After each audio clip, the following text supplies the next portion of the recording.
सभी दर्शकों को नमस्कार। सभी माताओं, बहनों और भाइयों को सत्य ज्योतिष सदन की ओर से वामन एकादशी की हार्दिक शुभकामनाएं।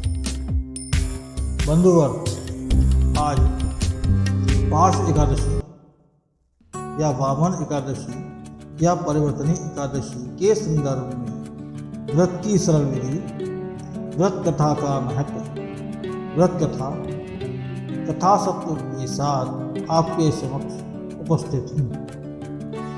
पार्श एकादशी को परिवर्तनी एकादशी या वामन एकादशी भी कहा जाता है। इसीलिए आपके समक्ष विष्णु जी की पूजा के निमित्त मंत्र, विधि, कथा आदि लेकर प्रस्तुत है। शांताकारं भुजगशयनं पद्मनाभं सुरेशं विश्वाधारं गगनसदृशं मेघवर्णं शुभांगं लक्ष्मीकान्तं कमलनयनं योगिभिर्ध्यानगम्यं वन्दे विष्णुं भवहरणं सर्वलोकैकनाथम्।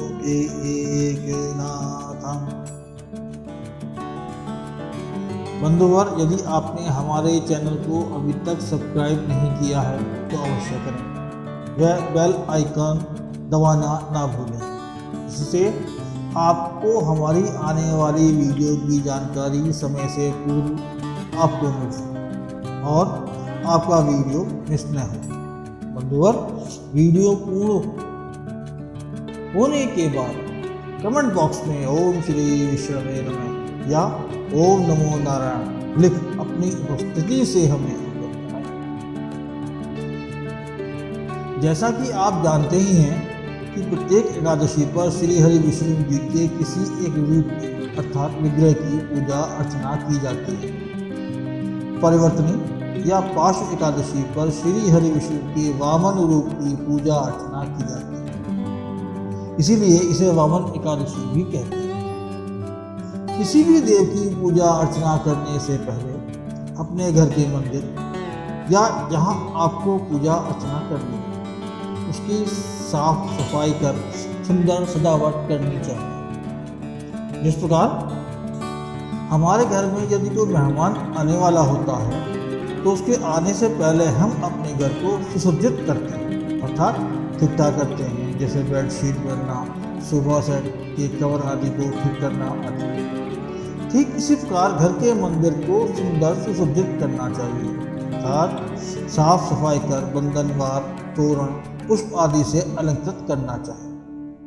एकादशी के दिन प्रातःकाल जल्दी उठकर स्नान आदि दैनिक कार्यों से निवृत्त हो शुद्ध वस्त्र पहन घर के मंदिर में चुटकी बजाते हुए प्रवेश करें। एक और बात, पूजा से पहले कुछ बाहरी और भीतरी तैयारी आवश्यक है। पूजा के लिए आवश्यक वस्तुओं का संग्रह पहले से कर लेना चाहिए।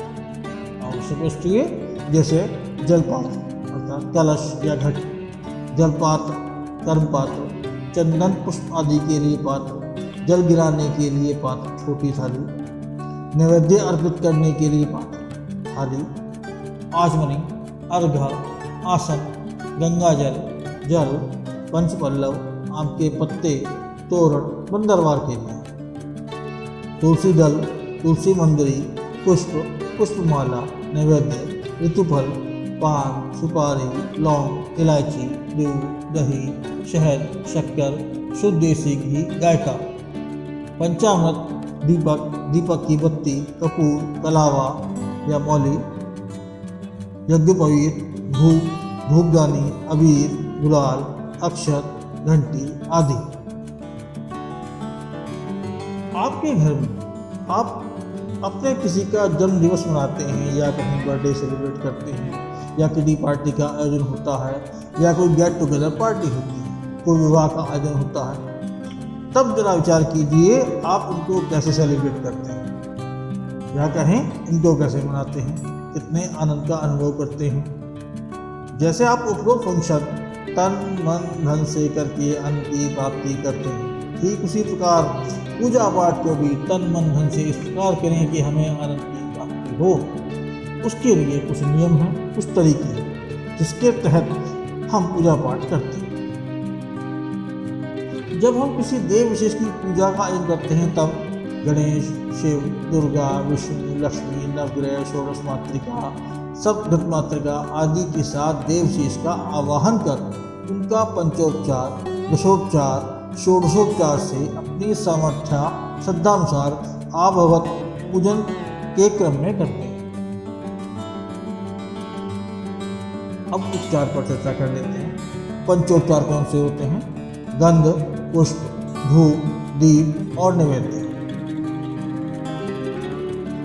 दशोपचार कौन से होते हैं?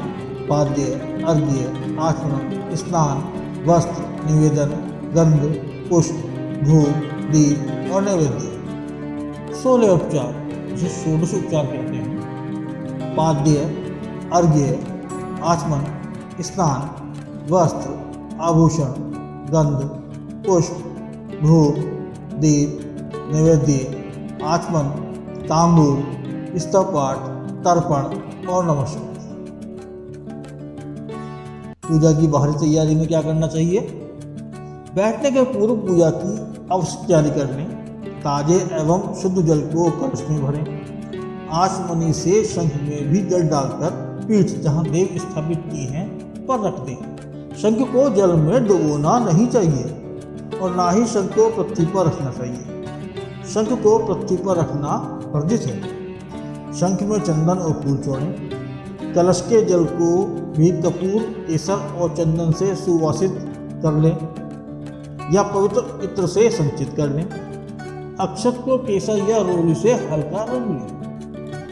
पूजन सामग्री को इस प्रकार रखना चाहिए कि पूजा करने में कोई व्यवधान और कठिनाई ना आए, सरलता के साथ पूजा की जा सके। बाईं ओर सुवासित जल से भरा कलश, घंटा, धूपदानी, तेल का दीपक। दाईं ओर घृत का दीपक और सुवासित जल से भरा कर्म पात्र। सामने कुमकुम, केसर, कपूर, चंदन का मिश्रण, पुष्प, पुष्पमाला, चंदन आदि। चंदन तारण पात्र में न रखना। चंदन को तारण पात्र में नहीं रखना चाहिए। भगवान के आगे चौकोर जल का घेरा डालकर नैवेद्य की वस्तु रखने का स्थान सुनिश्चित करना। पूजन क्रम। पूजा में पहले किसकी पूजा की जाएगी, फिर किसकी की जाएगी, फिर किसकी की जाएगी, क्या क्या कैसे कैसे होता है, उस क्रम के अनुसार हम पूजा पाठ करते हैं। सर्वप्रथम श्री विष्णु ध्यान, आत्मशुद्धि के लिए आचमन, पवित्रीकरण, आसन शुद्धि, शिखाबंधन, कुशधारण, भूमि पूजन, तिलक, स्वस्ति वाचन, संकल्प, कर्म पात्र पूजन, दीप पूजन, शंख पूजन, घंटा पूजन, कलश पूजन, गणेश गौरी पूजन, शिव पार्वती पूजन, लक्ष्मी नारायण पूजन, नवग्रह पूजन, षोडश मातृका पूजन, सप्तघट मातृका पूजन, श्री विष्णु पूजन, विशिष्ट देव पूजन। यहाँ पर श्री विष्णु जी की पूजा करनी चाहिए। प्रदक्षिणा, क्षमा प्रार्थना, सभी का अलग अलग किसी एक उपचार से पूजन। अब नाम मंत्रों से पंचोपचार साथ पूजन प्रारंभ करते हैं। जिस देव का उपचार करना है उसका नाम मंत्र का उच्चारण करते हुए, यथा श्री विष्णु के लिए ओम विष्णवे नमः गंधम समर्पयामि, गंध अर्पित करें। ओम विष्णवे नमः पुष्पम समर्पयामि, पुष्प अर्पित करें। ओम विष्णवे नमः धूपम आगर्पयामि, धूप अर्पित करें। ओम विष्णवे नमः दीप दर्शयामि, दीप दिखाएं। ओम विष्णवे नमः निवेद्यम निवेदयामि, निवेद्य निवेदित करें। अब यदि विष्णु की जगह गणेश जी का पूजन करना हो तब यहाँ पे गणेश जी का जाएगा। ओम गणेशाय नमः गंधम समर्पयामि, गंध अर्पित करें। ओम गणेशाय नमः पुष्पम समर्पयामि, पुष्प अर्पित करें।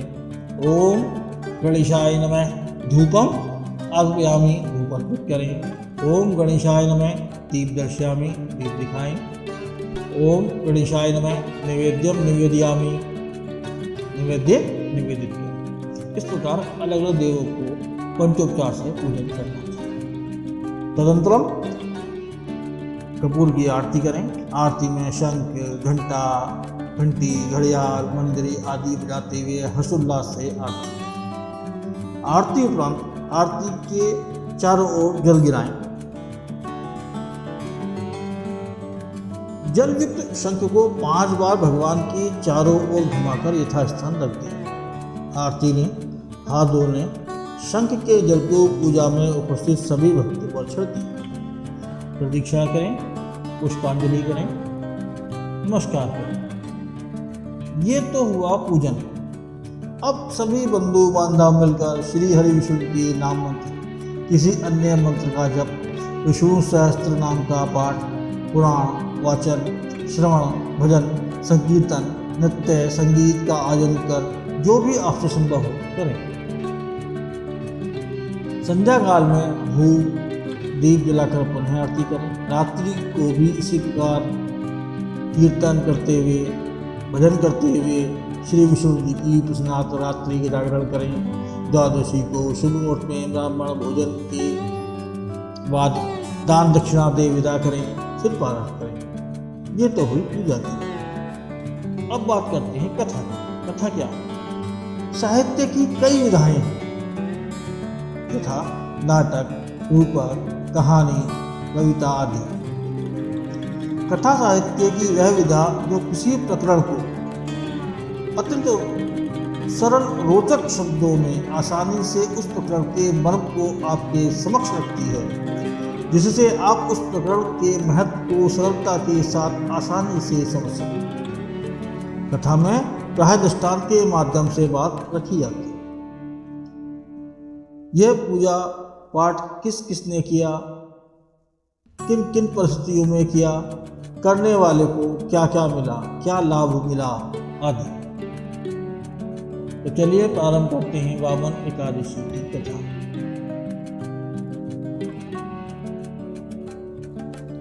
ब्रह्म वैवर्त पुराण में श्री कृष्ण ने महाराज युधिष्ठिर के हुए संवाद पार्श्व एकादशी की महिमा का वर्णन होता है। युधिष्ठिर ने पूछा, हे जनार्दन, ये पार्श्व या परिवर्तनीय एकादशी कब है, किस माह, वह किस पक्ष में आती है, इसके करने से क्या फल प्राप्त होता है और इस व्रत के करने की विधि क्या है। भगवान श्री कृष्ण कहते हैं, हे राजन, ये भाद्रपद मास की शुक्ला एकादशी है। इस व्रत को करने से मनुष्य सभी प्रकार के पापों से मुक्ति पा लेता है। पापों से मुक्ति पाने के लिए केवल महात्म्य सुनना ही बहुत है। इस व्रत को करने से वाजपेयी यज्ञ से भी अधिक फल प्राप्त होता है। इस एकादशी को जयंती एकादशी भी कहा जाता है। इस दिन वामन देव की पूजा की जाती है। इस एकादशी के दिन भगवान मधुसूदन अपने बाएं से दाएं करवट लेते हैं। इस करवट लेने की विधि को पार्श्व परिवर्तन कहते हैं, इसलिए इस एकादशी का नाम पार्श्व परिवर्तन पड़ा है। महाराज युधिष्ठिर जिज्ञासावश भगवान जनार्दन से पूछते हैं, हे मधुसूदन, मेरी जिज्ञासा को शांत करते हुए मेरे कुछ प्रश्नों के उत्तर दीजिए। आप कैसे सोते हैं, किस प्रकार करवट बदलते हैं, आप जब शयन करते हैं तो दूसरे लोग क्या करते हैं, आप महाराज बलि को बंधन में क्यों रखते हैं। भगवान श्री कृष्ण कहते हैं, आप अपनी जिज्ञासा शांत करें और सुने। त्रेता युग में मेरा एक परम शक्तिशाली दानी भक्त हुआ जो दैत्य कुल में उत्पन्न हुआ। नाम था बलि। वह बड़ी श्रद्धा के साथ अपने परिवार से मेरी पूजा अर्चना करता था। वह ब्राह्मणों को सम्मान देता था। उसने बहुत से यज्ञ किए जिससे वह बहुत शक्तिशाली हो गया। उसने स्वर्ग पर अपना आधिपत्य जमा लिया और इंद्र को परास्त कर स्वर्ग से निकाल दिया। सभी देवता वे ऋषि मेरे पास आए और मुझसे याचना की। तब मैं उस स्थान पर गया जहाँ पर राजा बलि यज्ञ कर रहा था। मैंने वामन अवतार तथा बलि का रूप लिया। मैंने उससे 3 पग भूमि मांगी। राजा बलि ने मुझसे और अधिक लेने का अनुरोध किया। मैंने उससे कहा कि 3 पग भूमि का दान कर दो, इसे करने से तुम्हें 3 लोकों का पुण्य प्राप्त होगा। उसने 3 पग भूमि देने का संकल्प लिया। उसी समय मैंने महाकाय त्रिविक्रम रूप धारण कर भूलोक में पद, भूलोक में पेट, जललोक में हृदय, यमलोक में कंठ की स्थापना की। सत्यलोक में मुख और ऊपर मस्तक स्थापित किया। सूर्य, चंद्र आदि सभी ग्रहों, योग, नक्षत्र, इन आदि देवताओं, नाग, गणों ने सभी प्रकार के वेद सूक्तों से मेरी स्तुति की। तब तीसरे पग को रखने की जगह मांगने पर बड़ी विनम्रता पूर्वक बलि ने अपने मस्तक को आगे झुका दिया, जिसके कारण वह पाताल में समा गया। और साथ ही उसके इस नम्रता पूर्वक व्यवहार से मैंने उसके साथ रहने का आशीर्वाद दिया। उसी एकादशी के दिन राजा बलि के निवास पर मेरे वामन देव रूप का विग्रह स्थापित हुआ और दूसरा शिव सागर में शेषनाग की पीठ पर स्थापित हुआ। इन 4 महीनों में शयन एकादशी से उत्थान एकादशी अर्थात देव उत्थान एकादशी तक मैं शयन अवस्था में रहता हूँ। इन महीनों में मेरी विशेष पूजा करनी चाहिए। एकादशी के दिन घी का दिया जलाकर वे तुलसी दल से विष्णु भगवान की पूजा करनी चाहिए। वामन एकादशी को वामन देव की पूजा करनी चाहिए। प्रत्येक एकादशी को रात्रि जागरण करना चाहिए। वामन एकादशी का व्रत करने वाला व्यक्ति सहस्त्र अश्वमेध यज्ञ का फल प्राप्त करता है और अंत में स्वर्ग को प्राप्त करता है।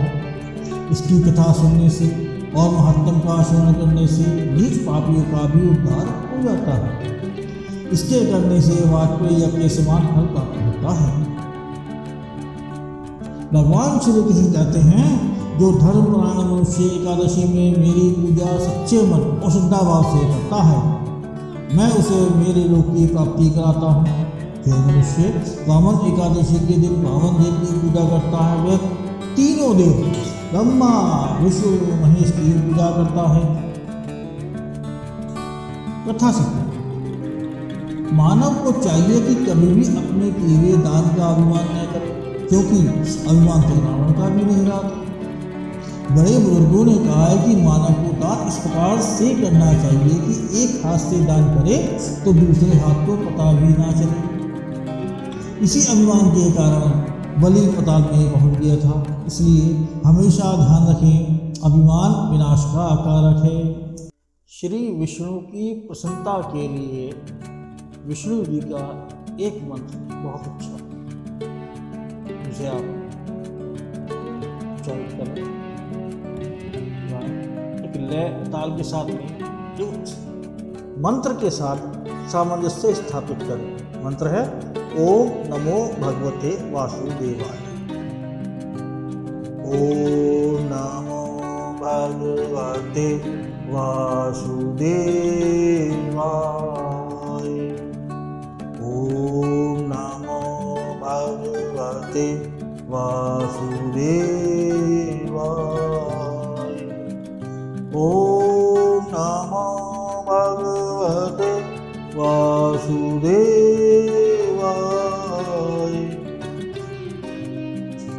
ओम वैष्णवे च विद्महे वासुदेवाय धीमहि तन्नो विष्णु प्रचोदयात्।